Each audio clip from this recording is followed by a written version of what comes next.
Maknanya jangan tinggal semua amal yang kita buat di Ramadan. Contoh, bulan Ramadan kita telah jadi orang yang pemurah dengan keluar sedekah. Masuk Syawal, teruskan sedekah.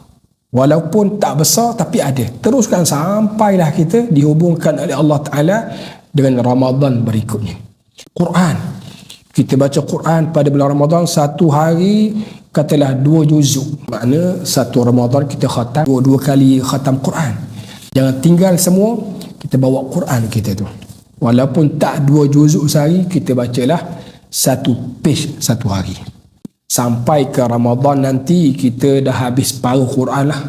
Tapi kalau kita baca 2 page satu hari, khatam Quran kita sebelum sampai Ramadan berikutnya.